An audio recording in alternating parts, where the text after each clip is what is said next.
নমস্কার, আমি শুভ্রকান্তি চ্যাটার্জি। আমার ইউটিউব চ্যানেল সেলেস্টিয়াল ইনবক্সে প্রথমেই আপনাদের সকলকে স্বাগত জানাচ্ছি। বর্তমান গ্রহগত অবস্থানের ভিত্তিতে আমাদের রাশিচক্রের চতুর্থ রাশি অর্থাৎ কর্কট রাশির জাতক জাতিকাদের এই মার্চ মাস কেমন যেতে পারে, আজকে আমি সেই বিষয়ে কিছু কথা বলবো। প্রথমেই যেটা বলবো যে এই মার্চ মাসে কর্কট রাশির সাপেক্ষে কোন কোন গ্রহ কোথায় কোথায় অবস্থান করবে। প্রথমেই বলি যে এই মুহূর্তে কর্কট রাশির তৃতীয় অর্থাৎ কন্যা রাশির ঘরে এই মুহূর্তে কেতু অবস্থান করছে। কর্কট রাশির অষ্টমে অর্থাৎ কুম্ভ রাশির ঘরে এই মুহূর্তে শনি এবং রবি একত্রে অবস্থান করছে এবং আগামী 14ই মার্চ রবি চলে যাবে কুম্ভ থেকে মীন রাশির ঘরে, অর্থাৎ কর্কট রাশির সাপেক্ষে রবি চলে যাবে অষ্টম থেকে নবমে।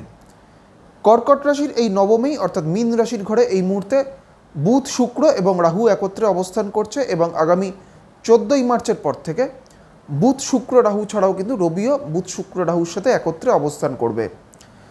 কর্কট রাশির সাপেক্ষে একাদশে অর্থাৎ বৃষ রাশিতে থাকছে বৃহস্পতি এবং কর্কট রাশির দ্বাদশে অর্থাৎ মিথুন রাশির ঘরে এই মুহূর্তে মঙ্গল অবস্থান করছে। প্রথমেই বলি যে স্বাস্থ্যগত দিক থেকে কর্কট রাশির জাতক জাতিকাদের এই মার্চ মাসে যাদের শ্বাসকষ্ট বা কোনো ধরনের লাংসের কোনো ধরনের সমস্যা যাদের মধ্যে রয়েছে তাদের ক্ষেত্রে কিন্তু এই সময়টা কিছুটা সতর্ক থাকতে হবে। এর পাশাপাশি নিউরোলজিক্যাল কোনো প্রবলেম বা স্নায়ুর কোনো সমস্যা যাদের মধ্যে রয়েছে তাদের ক্ষেত্রে এই সময়টা কিছুটা সতর্কতা অবলম্বন করতে হবে। কর্কট রাশির জাতক জাতিকাদের আর্থিক উন্নতির দিক থেকে এই মার্চ মাসটা কিন্তু একটা অত্যন্ত ভালো সময়। কর্কট রাশির ব্যবসায়িক দিক থেকে যারা কোনো ধরনের ব্যবসার সাথে যুক্ত হয়ে রয়েছেন তাদের ক্ষেত্রেও এই সময়টা কিন্তু একটা সামগ্রিকভাবে অত্যন্ত ভালো সময়। এর পাশাপাশি কর্কট রাশির জাতক জাতিকাদের তাদের কর্মজীবনে বা কর্মক্ষেত্রের দিক থেকে একটা স্টেবিলিটি কিন্তু এই সময় থাকবে। কর্কট রাশির জাতক জাতিকাদের এই মার্চ মাসে কর্ম কোনো কারণে হোক বা তাদের যে কোনো কারণেই হোক দূরবর্তী স্থানে যাত্রার কিন্তু একটা সম্ভাবনা এই সময় থাকবে। এর পাশাপাশি কর্কট রাশির জাতক জাতিকাদের পারিবারিক দিক থেকে পরিবারে কোনো ব্যক্তির, বিশেষ করে পিতৃস্থানীয় কোনো ব্যক্তির কোনো ধরনের শারীরিক অসুস্থতারও কিন্তু একটা সম্ভাবনা এই সময় দেখা যাবে। কর্কট রাশির যারা শিক্ষার্থী তাদের ক্ষেত্রে এই সময়টা বা এই মার্চ মাসটা কিন্তু একটা অত্যন্ত ভালো সময় এবং কর্কট রাশির যারা উচ্চশিক্ষায় রয়েছেন বা যারা কোনো ধরনের গবেষণামূলক কাজ বা কোনো রিসার্চের সাথে যুক্ত হয়ে রয়েছেন তাদের ক্ষেত্রেও কিন্তু এই সময়টা বা এই মার্চ মাসটা একটা অত্যন্ত ভালো সময়।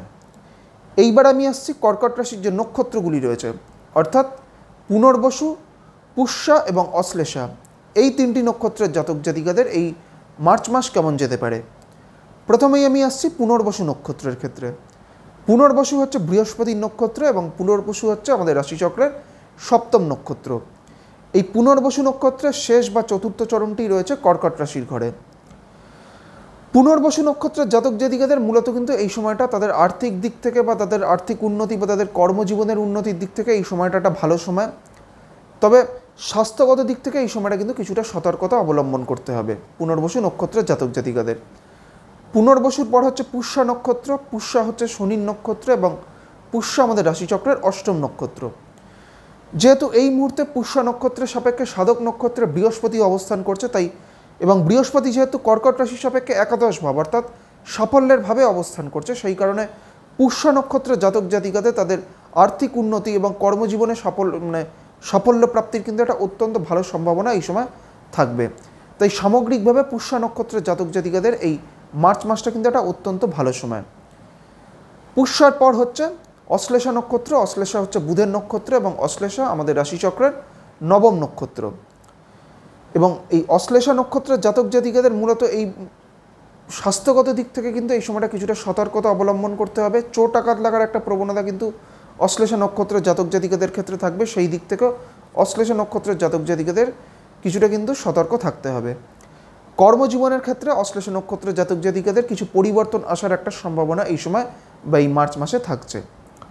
আজকে আমি আমাদের রাশিচক্রের চতুর্থ রাশি অর্থাৎ কর্কট রাশির জাতক জাতিকাদের এই মার্চ মাস কেমন যেতে পারে সেই বিষয়ে আলোচনা করলাম এবং এর পাশাপাশি কর্কট রাশির যে নক্ষত্রগুলি রয়েছে অর্থাৎ পুনর্বসু, পুষ্যা এবং অশ্লেষা, এই তিনটি নক্ষত্রের জাতক জাতিকাদেরও এই মার্চ মাস কেমন যেতে পারে সেই বিষয়ে আপনাদের একটা সংক্ষিপ্ত ধারণা দেওয়ার চেষ্টা করলাম।